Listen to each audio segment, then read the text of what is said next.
सुख पहुंचाने के लिए भगवान इष्टहा धाम पर अवतरित होते हैं और उनकी लीला। और देखो हमारे संसार की बातें, होता क्या है कि लोगों को अधिकतर संसार की बातें पसंद आती हैं। संसार के व्यवहार में रस ज्यादा आता है। बोलो जय श्री कृष्ण।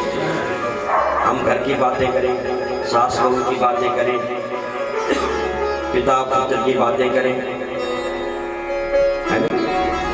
जगत की कोई भी व्यवहार की बातें करें, उसमें रस ज्यादा आएगा। लेकिन जो कथा के रसिक होते हैं, प्रथम दिवस जो भागवत का वर्णन हो रहा था, उसमें आया था कि अहो रसिका भूमि भाव का, हे रसिको, हे भाव को आओ और रस को पियो, ये रस है। तो वैसे तो सब सुन सकते हैं, किसी के लिए मना नहीं, परंतु जो रसिक होते हैं वो अलग ही होते हैं, जो भावुक होते हैं वो अलग ही होते हैं। तो व्यास जी ने कह दिया अहो रसिका भूमि भाव का, भूमि मनुष्य धरती पर जो भावुक है और वही इस धरती पर आने योग्य है, वही उसी की इस धरती पर शोभा है, जिसके भगवत चरित्र श्रवण की जिज्ञासा होती है, चस्का होता है। भगवत चरित्र का श्रवण करूं, वो रसिक है, वो भावुक है।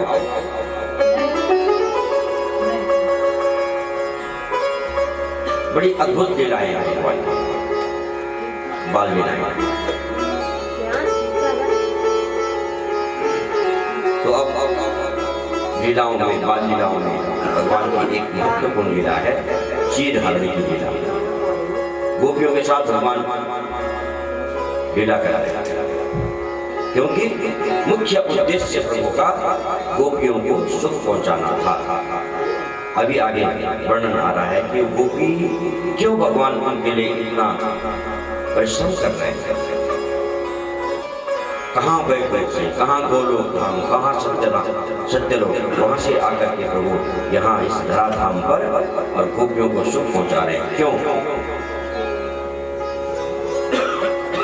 तो अभी हम चीर हरण का प्रश्न, बड़ा अद्भुत प्रश्न।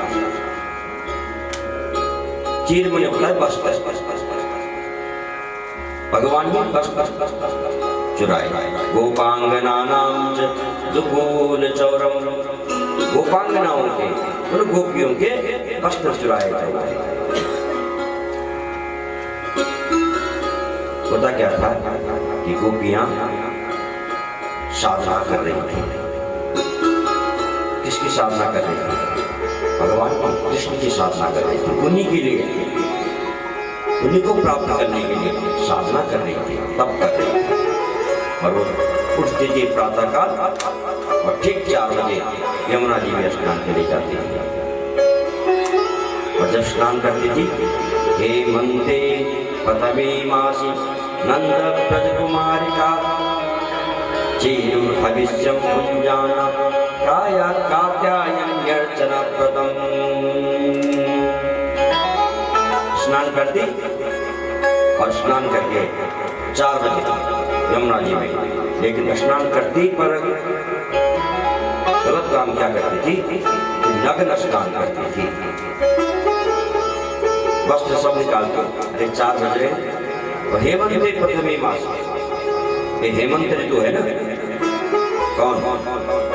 मार्गशीर्ष पौष। तो प्रथम मास में मार्गशीर्ष के में कितनी ठंड में 4 बजे जाती थी, स्नान करती थी यमुना जी में और वस्त्र सब निकाल के किनारे रख देती और नग्न स्नान करती थी।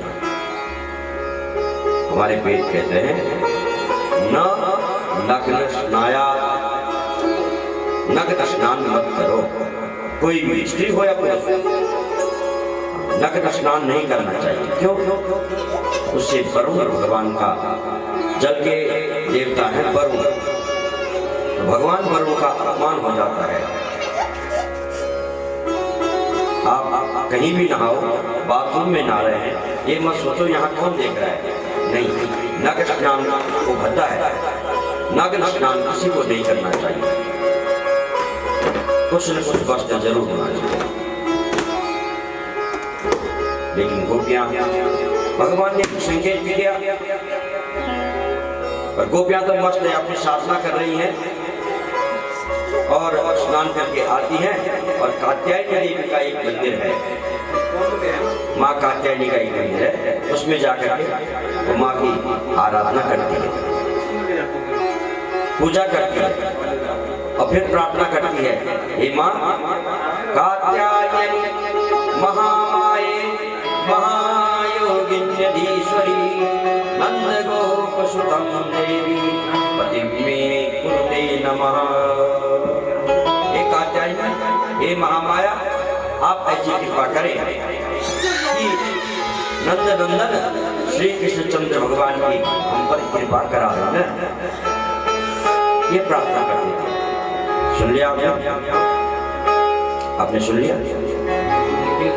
स्नान करके आती और माँ कात्यायनी के मंदिर में जाती,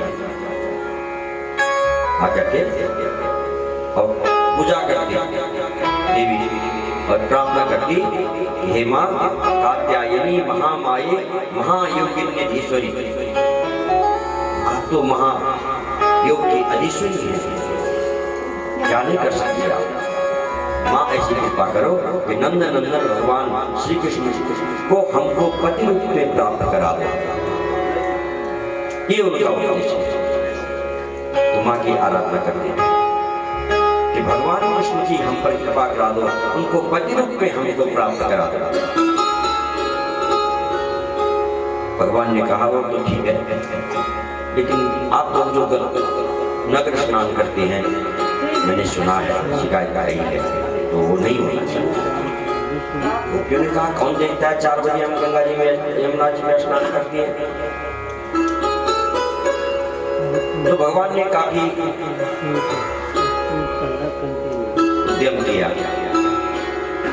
गोपियां नहीं मानी, तो नहीं मानी तो भगवान ने कहा लीला के माध्यम से मनाना पड़ेगा। आज गोपियां प्रतिदिन के जैसे यमुना जी में गई, वस्त्र निकाले, किनारे रखे, यमुना जी में चली गई, स्नान कर रही है। पीछे से नंद नंदन भगवान श्री कृष्ण पहुंचे और उनके सारे वस्त्र उठाए करके कदम के पीछे में चले गए। बोलो जैसे गोपियां बाहर आई यमुना जी से, देखे तो वस्त्र है ही नहीं, वस्त्र है ही नहीं, तुरंत फिर नदी में चली गई। अब लगा कि कोई तो है यहाँ जिसने वस्त्र ले गए, शर्मा गई और नदी में चली गई। इधर उधर देखा, तब तक भगवान ने थोड़ा भीड़ नाद भी कर दिया। ओहो कन्हैया, श्याम सुंदर तेरास करवाम तबोदितम देहि वासांसि धर्मज्ञं लोचे जागे प्रवामहे। अब उनमें भी 4 टाइप की गोपियां, ब्राह्मण स्वभाव की गोपियां, क्षत्रिय स्वभाव की गोपियां, वैश्य शूद्र स्वभाव की गोपियां। श्याम सुंदर तेरास्य, ये जो ब्राह्मण स्वभाव की गोपियां हैं वो कह रही हैं हे श्याम सुंदर, और शूद्र स्वभाव की गोपियां कहते हे दास्य, हम दासी हैं आप, ऐसी कृपा करो हमारे वस्त्र लौटा दो। फिर जो वैश्य स्वभाव की गोपियां हैं वो कह रही हैं करवाम तबोदितम, बस जो आप कहेंगे हम वही करेंगे, और वस्त्र दे दो। और क्षत्रिय स्वभाव की गोपियां थी वो कह रही है अगर नहीं दिए आपने वस्त्र नहीं लौटाए नो चेत लागे प्रवामहम, तो राजा को शिकायत करेंगे आप। राजा तो सर्वोपरि है, आपके भी राजा है, हमारे भी राजा है, आपको राजा करने देंगे। भगवान ने कहा गोपियों यदि तुमको वस्त्र चाहिए तो स्वयं आ जाओ और वस्त्र दे जाओ। अरे हम निर्वस्त्र हैं, कैसे आए? यदि वे दास्यो तुम मेरी दासी हो, क्योंकि गोपियों ने कहा है ना, श्याम सुंदर ते दास्य, हम तुम्हारी दासी हैं, बस चलिए। तो भगवान ने कहा तुम मेरी दासी हो, तो जो मैं कह रहा हूँ उस काम को करो, मेरी आज्ञा का पालन करो। आ जाओ आ जाओ, ले जाओ अपना बच्चा। तो भगवान ने आदेश कर दिया। इधर सौंप गए परीक्षित महाराज। इस कथा सुखदेव जी बोल रहे हैं ना महाराज परीक्षित से, और जब ये वर्णन सुना कि निर्वस्त्र नारियों को अपने पास कृष्ण बुला रहे हैं, तो प्रश्न कर दिया परीक्षित ने,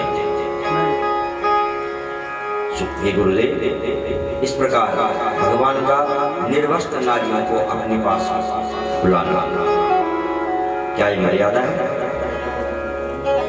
क्या ये धर्म है? धर्म संस्थापना था, वो तो धर्म के संस्थापक है स्वयं, और आज निर्वस्त्र नारियों को अपने पास बुला रहे हैं, तो क्या ये धर्म है? तो सुखदेव कहते हैं राजा, नहीं, ऐसी बात नहीं है। समर्थ कहूं नहीं, दोष साई। बोलो जय श्री कृष्ण। इसका अर्थ क्या होता है? गोस्वामी जी ने कहा, समर्थ कहूं नहीं,